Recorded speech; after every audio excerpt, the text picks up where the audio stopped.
Hey traders, welcome to Charts and Coffee. Happy Thursday, everybody. Hope everyone's doing well. All right, so we have the aftermath right now of the initial claims and GDP. So quite a bit of macroeconomic data for the market to process. Of course, there are specific pillars of macroeconomics that map to on a rate of change basis. In other words, what's the trend of the data? Release after release after release. And right now, we're dealing with the Federal Reserve trying to, of course, inflation, growth, jobs. And so any of the releases, those particular hot zones on those particular points of the economy are going to be potential needle movers. And so we take a look at the time of the release. What was the reaction? Bullish, bearish. And I get a question quite often, which is, Rog, are we in that time of good news is bad news? And anytime we're dealing with the Federal Reserve shifting monetary policy, messaging the shifts about, monetary policy that's different than what preceded, yes, the answer is yes. Data that's now, it's not just a simple good is bad, but what is the context? So inflation numbers that are higher keep the Federal Reserve on their current fairly aggressive path. Less high, neutral, lower, that's definitely going to signal to the market a shift to come in the messaging and the policy from the Federal Reserve. So those are the things that we look at. Growth, of course, jobs, of course. So we're in interesting times, no doubt.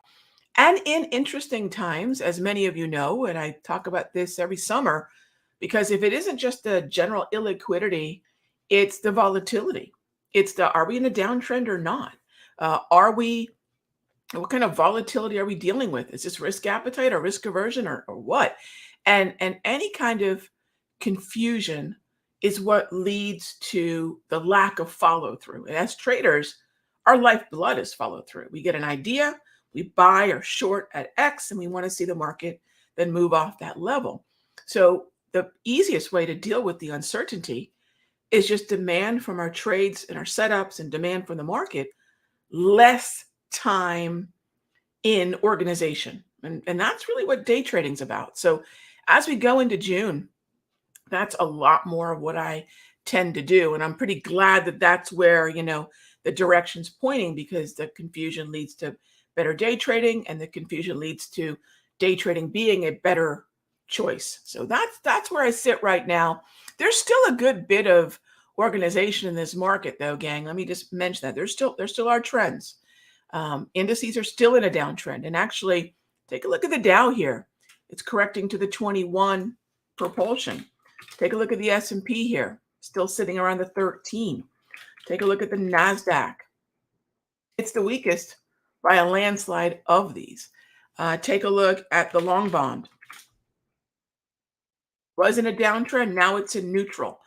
The question I often get is, Rog, what's next? Well, of course, this could have a 1, 2, 3 reversal, no doubt. In fact, it is a valid consideration, of course, but the higher probability is continuation and respecting the trend that was. So that's the 30-year.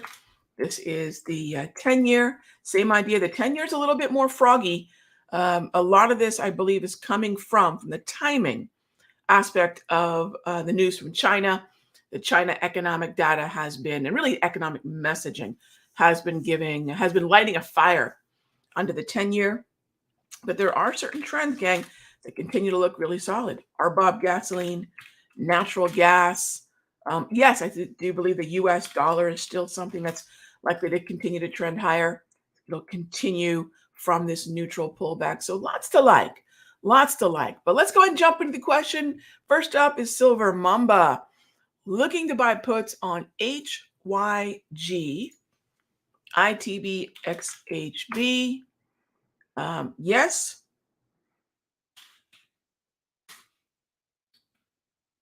I probably would say ITB is good, but it's a little choppy. XHB, probably a little bit better. But here's what I'll tell you with this one, and I'm talking my book here, so I just want to make sure I'm perfectly clear on this.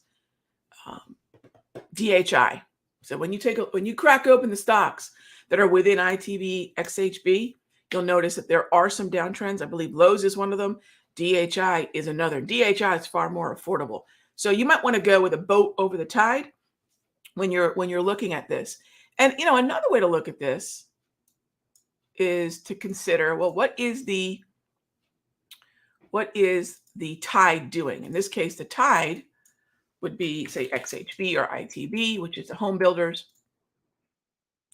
And you compare the structure of the tide to the boat. The boat's double red. The tide's kind of going back and forth between yellow and red. So it's bearish. It's bearish, but it's not set in the same way the downtrend in DHI is. So thanks for the question. JB, longtime listener, thank you very much. Could I please re-explain the S&P clearing range trade I explained a long time ago? So JB, the first part of your question is the range. Yes, the range. Now that range, so JB, anything that I teach that has volatility as a factor, as say the clearing range would, right? That's always changing because volatility is always a fluid thing. So for the same reason that it's not a fixed, as you mentioned, 17 points, it's going to be different now. It's going to be different. It could be less. It could be more based on the current volatility between 9 and 10 a.m. The same thing applies to my HPMRs. Those are constantly going to be in fluctuation, not necessarily intraday or not even day to day, but every couple of weeks, we're going to have to look at the cumulative shifts, either contraction or expansion of that volatility. And the HPMRs, this indicator of mine, have to be recalculated based on the volatility that's occurring at a specific hour of the day. Same thing occurs with that clearing range. That number is going to change. It's higher now. It's far higher now.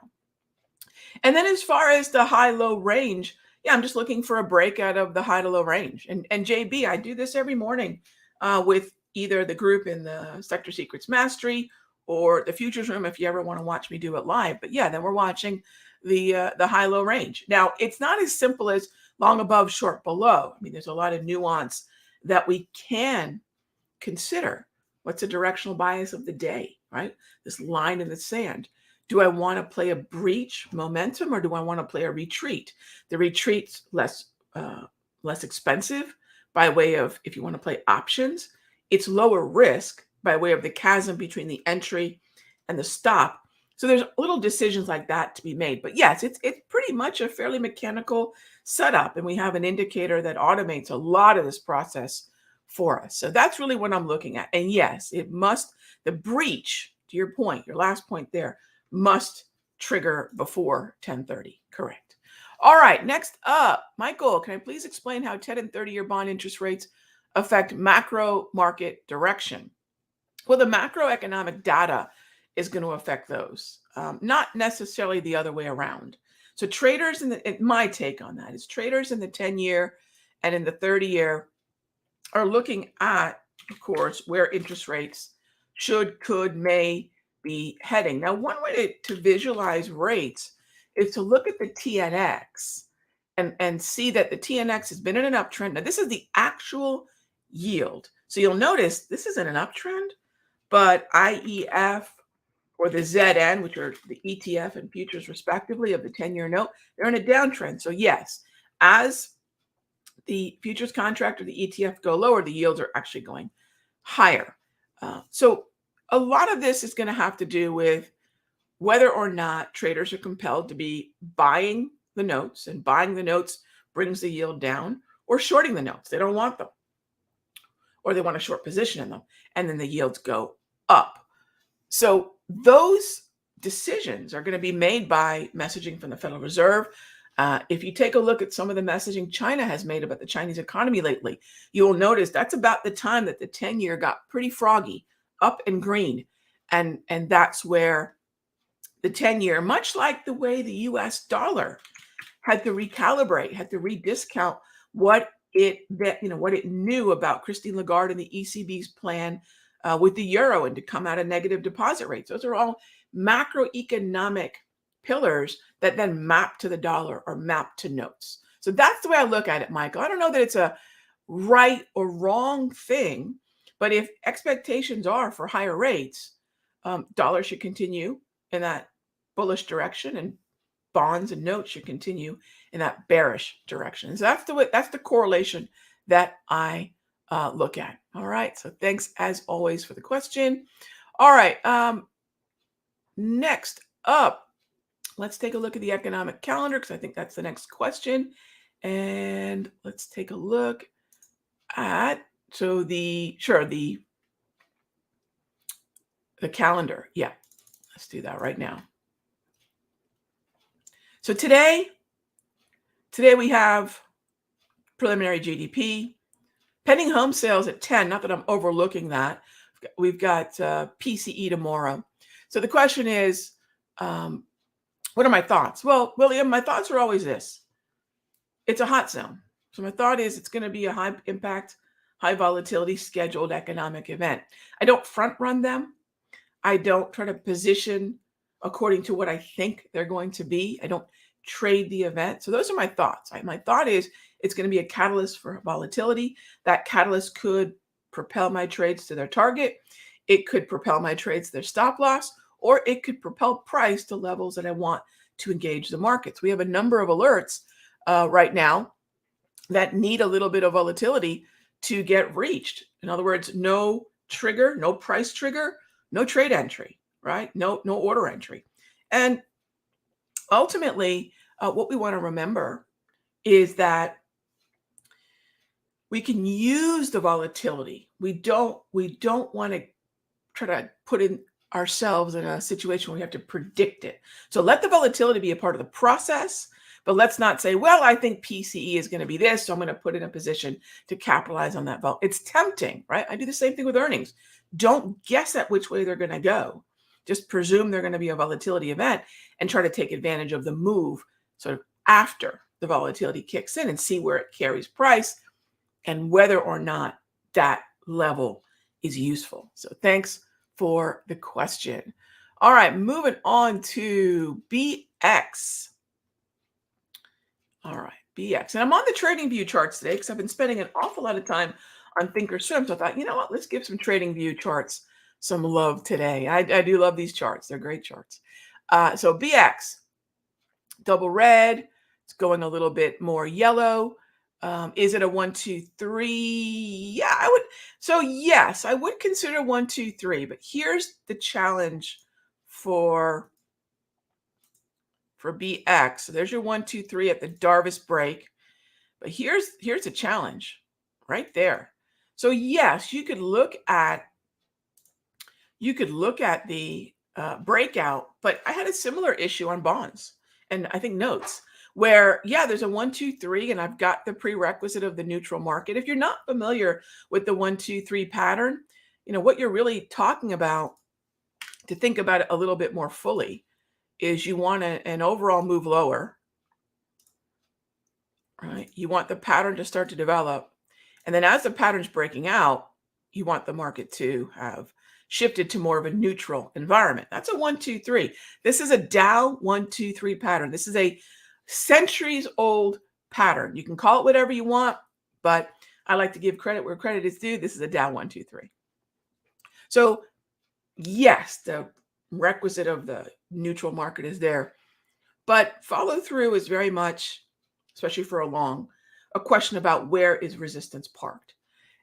And if I have a Darvis nearby or a 200 propulsion, 200 exponential nearby, the upside is fairly limited. And I may choose not to take that trade on the break. And I may choose, imagine this. What if we continue to kind of move in a way that, let's do this again. Let me give you an idea.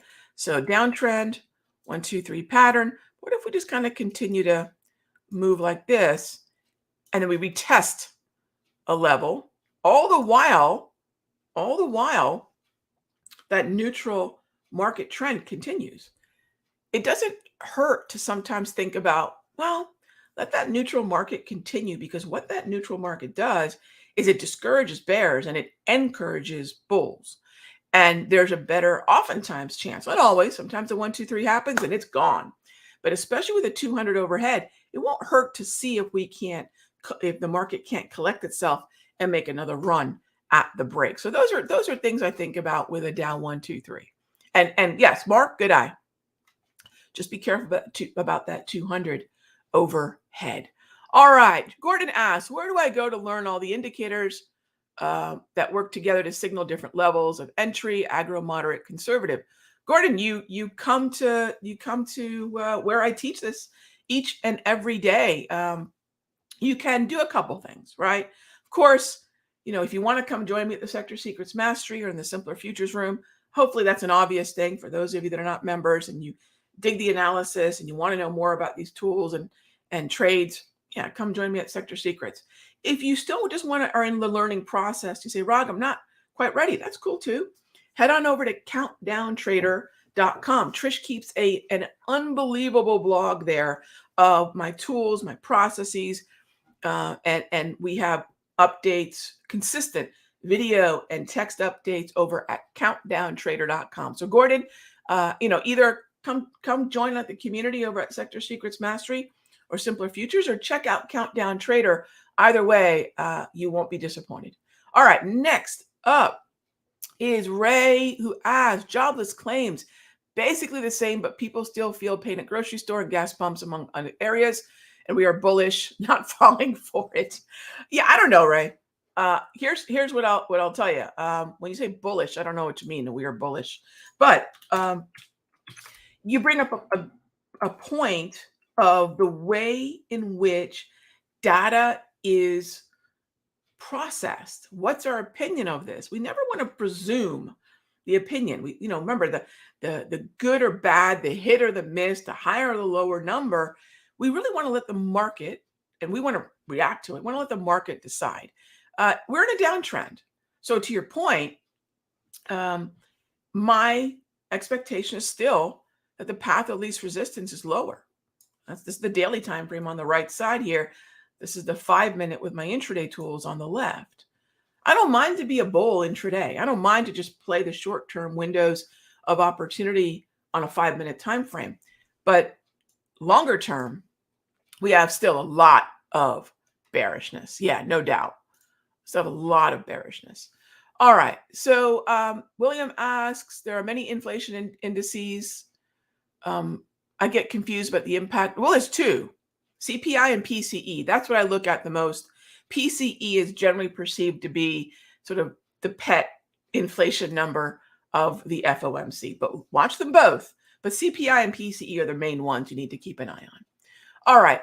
Stern asks, would I please describe what kind of investor I am? So investor, well, the only place I talk about my investing portfolio is once a quarter and in between alerts and macroeconomic videos that I send out weekly in the Sector Secrets Mastery. So the kind of investor that I am, I'm not a value investor. What I am is what a trader would be if they applied their skills to a weekly time frame. So I really consider most of my investments just a very long duration, long time horizon position trade. Because at the end of the day, the real difference between investors and traders is this. Investors are looking to continually grow their ownership of an ETF or a stock or what have you. Traders are looking for the price movement differentials. I want to think about it from a trader's perspective, which is marrying the patience of an investor with the timing and the understanding of technicals and sector rotation that I think is a little bit more of a trader's skill set. So if that resonates with you, if you're thinking about, okay, Rod, that's what you do in the room, that's how you think about it.